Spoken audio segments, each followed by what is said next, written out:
Hello, my name is Voya and welcome to My Deep Guide and to another edition of Q&A. It's been a long time since we've done one of these, so I'm eager to dig in. So let's start. Are you coming out with a video on the quirks and features of Boox OS 4 in a near time frame? Well, not as specific that type of a video, because it's simply a way too big of an environment. The OS 4 is a huge monster of a beast, and there are way too many tiny peculiarities associated with it. Instead, what I'm doing is something that you can find on the channel as a dedicated playlist, which is a Better Boox Guide series of videos, where I'm going through, well, basically what you're describing here, so quirks and features, but one at a time, and focusing on the ways that you can actually optimize it, change it, and improve it so that it works to your benefit and that you understand where to find hidden things, what to change, what not to change, what does what, etc., etc. So not as a dedicated video, but it is an ever-evolving playlist series called Better Boox Guide, and you can find it, on the channel. This is in regards to the Note Max. Very interesting. However, no color. Actually, I need to perform this better because it says 3 exclamation marks. So I gotta prepare. No color. Most of professional or academic documents have color tables, diagrams, drawings, maps, plans, etc. So for academic and professional purposes, it is a massive deal breaker, almost useless. I beg to disagree with the comment of almost useless, because I am using it almost on a daily basis now for several months, specifically for those types of purposes. Now, while I do agree, absolutely I agree, that in certain aspects, the color aspect is an important one, and if it is important for your type of work, then yeah, definitely it's a deal breaker, as is the lack of front light is going to be a deal breaker for some. But to call this type of a powerhouse that for most academic and professional purposes it's almost useless, that is just completely ridiculous. And maybe you should try to kind of edit your comments to not be the first thing that you write down, but actually edit it down so that it is more to the point and that it can be taken a little bit more seriously, because you are making a good point here, but it is being overshadowed by simply overstating things and making it way too biased and way too one-sided. And that's not really genuinely helpful, because certain people can just simply overlook and not read the important points that are here when there's a sentiment that is expressed in that way. So I fully agree with the color being an important aspect for academic and professional type of research purposes, definitely, but that does not make it almost useless,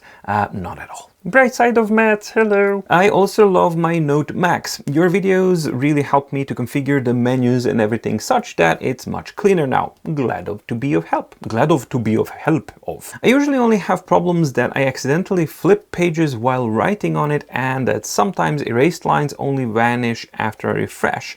Thanks for your videos. Yes, that is definitely something that is a quirk, or basically a big shortcoming of Boox devices and Boox OS, most importantly, because the software side of palm rejection and how it interprets these things and how the palm rejection clashes with the interpretation of gestures is not that good. However, this being a Boox device, it has plethoras of options, and there are ways to actually kind of set it up and go around this whole thing and make it a little bit better. Let me show you what I mean. All right, so I'm using the MDO, and I'm using it on the Note Max as a notebook template. That means that in a notebook type of environment, you will have a different set of challenges with accidental flipping of pages, but I was also having a problem with inadvertently exiting the app itself, because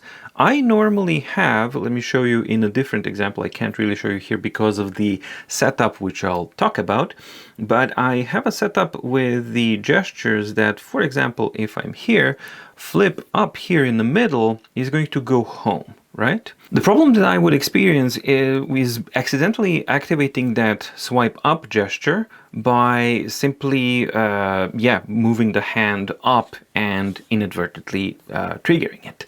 So there are a few things that I've done to change it, and it's mainly this part here with the touch. So the first one here is the bottom gestures. I disable them in the notebook here so that I can avoid that accidental of going home. It's not such a big deal for me because I have side gestures still on. So I do have like my refresh here, and here swiping from the left is going back. And that way I can easily exit without any kind of a problem, but I do lose the convenience of having the multitask switcher, which would be swipe up from here. That one is now kind of gone. So you can see that it's just detecting swiping a page. So that's the issue that I've been experiencing, and the one that you are experiencing, and sometimes I as well experiencing when writing, is accidental flip of a page. And that can also be disabled in the touch setting in the gestures by turning off the swipe. So you can see that my gesture settings are very, very selective. I'm using the tap and long press, which is for activating hyperlinks, and it's also for adding an outline, for example, because if I tap and long press here, that is the easiest way to create a text box or add an outline, and I use outlines quite a bit, so that is something that I need. I also have my side gestures on because, as I've already shown, I'm using the refresh because the Boox Note Max has refresh issues, so you need that manual control here, and also back from the side. And I also have the system bar gestures turned on so that I can easily swipe here and decide where to go next if I need to do some of those settings. But those are the only settings that I have, and that means that the device and its a gesturing, interpreting kind of thing, the input system, has less work to do. And it's simply bypassing these things, whatever it means. Oh, did you swipe or did you tap? Or did you just simply move your hand around here? And you can see that now, as previously it was just like swiping like crazy, but now I don't have problems. I'm not accidentally activating any of these things, while I'll still have the tap functionality, and I can tap on the individual gestures. I can press and hold for the outline, I can refresh, and I can exit, and I can do the top swipe for the system gestures. That's the setup that I use for that kind of thing, to eliminate those particular sets of problems in notebooks. But on the documents, it's going to be a little bit different, and that is going to be a part of another video, Better Boox Guide, where I'm going to go through all of that. As far as the erased lines of vanishing only after a refresh, absolutely, that is something that's still a bug. And actually I get it like this. So now it's a little bit improved, but sometimes this little erase circle will simply stay there for an extended period of time, and that's also a bug that I hope that they fix in the near time future. You can remove the junk via the adb/uadng, for example. I removed most of it on Go Color 7 without rooting the device. If that's not enough, you can root it. Can you root a Boox device? Because that's one of the main things that people are kind of complaining about. adb/uad thing, yeah, generally sounds interesting. That's something that I will definitely look into and see if it gives consistent results, because it would be very, very cool to just get rid of the shop and the AI assistant or some other junk that I really don't need, and to see what kind of effect that has on the overall user experience on a Boox device. So thank you very much for sharing that. Wait, did the OS 4 home screen and settings app on the Tab X get updated to match those on the Note Max? I'm still confused as to why Onyx chose not to update these for the Go 10.3. So the Tab X has always had the same tab style of the OS, which is the same one that you have on the Note Max. Confusingly, that's the only Note device that has tab-like OS on it, because the other Note devices, Note Air 3, 3C, 4C, they all have the same other non-tab-like and non-widget-like OS environment like the Go 10.3 has. Even though Go 10.3 is not the Note series and the Note Max is not the Tab series, but it has a tab, it's a mess. But shortly, no, Tab X always had the tab-like OS system with the widgets and all that kind of stuff. Random question, but would you ever consider creating MDO in a colored version? Now that Boox has the ability to treat it as a notebook, I think it would be the perfect planner. But I like colors. Maybe different color for each month, so it's not complicated, but helps differentiate, just an idea. I love your videos and can appreciate your use case. I think 13-inch device is capable of replacing a laptop for many tasks. And as I try to move myself away from LCD LED screens, I see myself perhaps wanting to upgrade my Note Air 3C. Thanks for watching and thanks for the support. I have given it a lot of thought, but my answer is still no for a very specific reason. Several specific reasons. Number one, color can be useful. Absolutely, it can be useful to help differentiate it. But the problem herein lies is that unlike with LCD and OLED displays, there is no standardized color display in e-paper, e-ink devices. And right now, different e-paper or Kaleido devices that have slightly different front lights or calibration, they will all display colors differently. Some will lack yellows, some all will have difficulties with reds, and the blues and greens are going to be really difficult to differentiate in some cases. Some of them will be able to actually render them normally. And then you add Remarkable Paper Pro to the mix, which actually has a completely different technology and renders colors differently, but also has different shortcomings. As an end result, that means that a product like MDO or MMP, which is primarily targeted for e-paper devices, there isn't a color standard that I can adhere to and make sure that what the user actually will see is something that I intended them to see. So I can make it look really good on one device and one set of settings and specifications, and then you get it on a different device. Maybe it uses the same Kaleido 3 panel, but it's a different device and different calibration, and you get a completely different result, and not subtly different, but actually completely different, that can break the functionality and the design of the said document. So that's the primary reason why I am not going to be doing that, simply because there is no way to control what the user is going to be able to see on their device as an end user, and there is no color standardization as of yet in the world of e-paper devices, which is really sad, but that's the reality. The second reason is that color appreciation is a subjective taste all the way through. So that means that a color palette that I might find nice and you might find nice doesn't necessarily mean that other people may find nice either. So for that reason, when you combine with number one problem, the inconsistency of color calibration and color display on these devices, and the subjective perception of a color palette, that means that the chances of me actually being able to get and nail down a color palette that's going to be applicable for the widest possible audience and that everybody's going to be fine with it, or most people are going to be fine with it, are very remote. Those are very remote chances. And the third reason is my own personal preference, and I find colors unprofessional. As soon as I see like colors all over the place and it not being a unified color palette and having a distinct structure and function, then it just becomes a gimmick, and I'm not interested in these gimmicks. The good news is that on these color devices, they actually allow you to do whatever you want. So you can color in whatever you want on your MDG in the color of the month or color of the day. Those are the really good things and a good use case of layers. So for example, you can use the base layer to add colors to the days in your month if you wanted to, and then you can use layer 2 to make your actual writing annotations in there. And that way you get the best of both worlds, because you get to have colors, you get to choose which colors you have, where you have them, and you can change your mind all the time, and it's basically all yours. This is in regards to the Boox Note Max. This device looked perfect for me. Then I realized that I keep my tablet for a long time, and Boox do not update the Android version, which is true.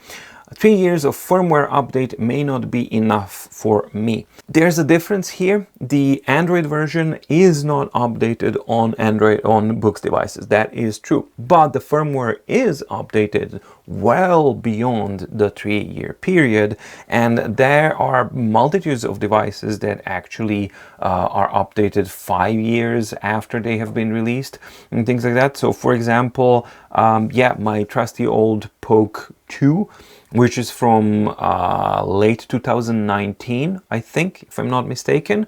That one has been updated, let's see here, firmware update. It has been last updated at January 2024, and it has, the latest version was 3.5 on it. So it didn't really get the latest 4 version yet, but I'm not really excluding it from the option that it might get it, because yeah, Boox simply does update devices, and in this case we got a device that has been updated continuously for, let's say, about 4 years, because this was January 2024, it was late 2019, so let's be fair, and it's like 4 years.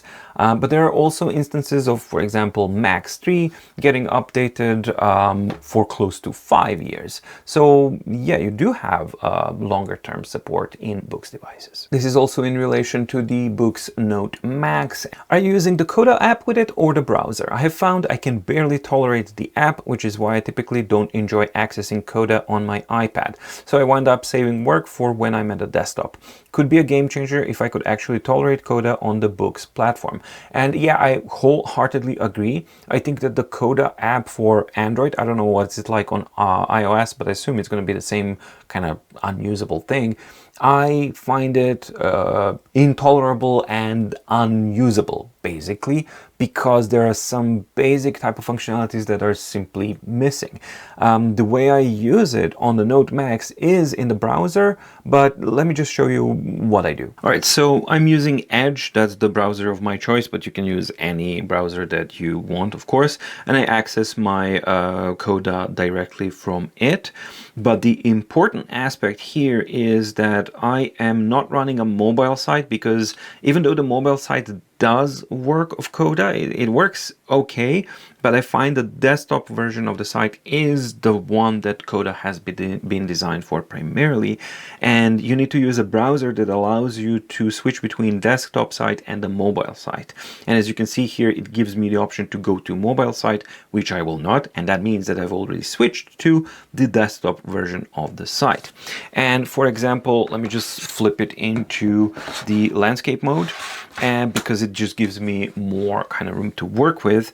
And here you can see that I have all the functionalities that I normally would have. So for example, I can tap on the 3 dots here, choose the paragraph style, I can move it with, typically I like to work with the mouse on Coda in a desktop site version to be the best and most reliable way of interacting with it. And the other thing that I really love is that everything is also collapsible and expandable. So that means my comments and my additions are going to be all here.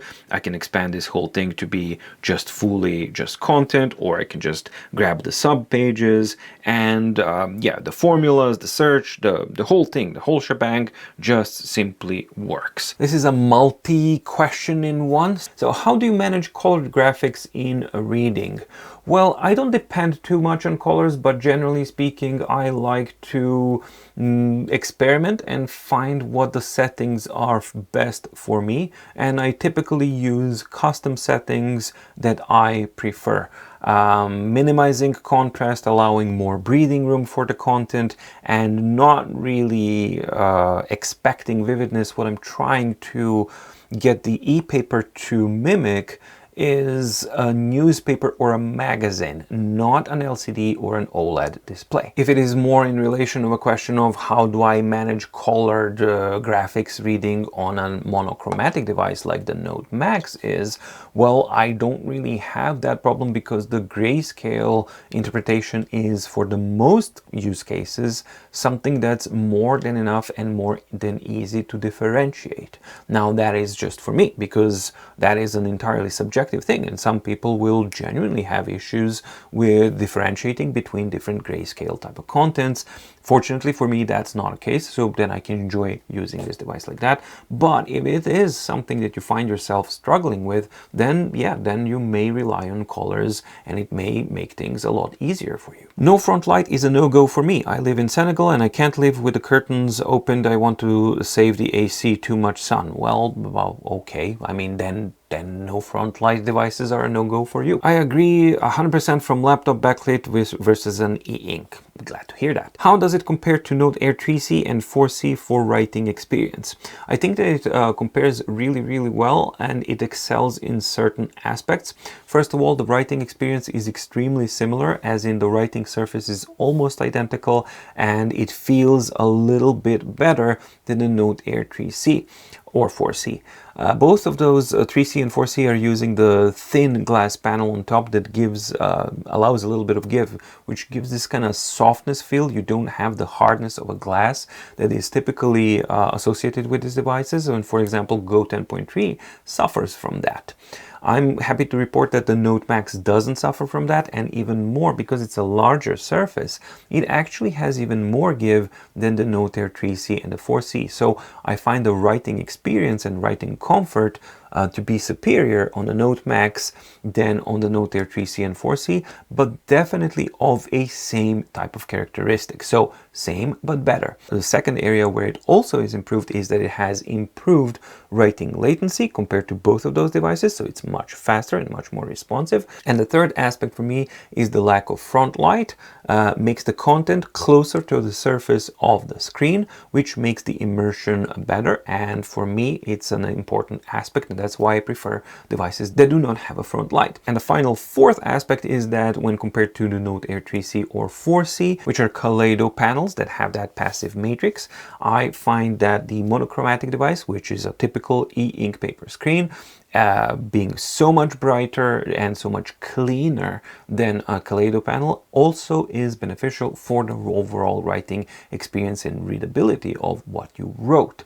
So when you combine all of those four aspects, I think that in all of those aspects I find Note Max to be a better writing experience, although the same type of family, but better in all of those respects. OS 4 is valid for Note Air 3C and 4C. What is the advantage of the Boox Max apart the size on the screen? All the OS features you mentioned exist in a Note Air. The only advantage is of course the size, but the thing is that it's not the only advantage, because that means that the split screen functionality is far more usable on a larger screen like this than it would have been on a Note Air 3C or a 4C. And also then you have other aspects with the 300 ppi without the fuzziness of the 100 to 150 ppi of the color content on the 3C and 4C, so on and so forth. So yes, technically speaking, it's only the size, but the thing about the screen size and the screen real estate and all those aspects that brings to the table, that means that the OS 4 features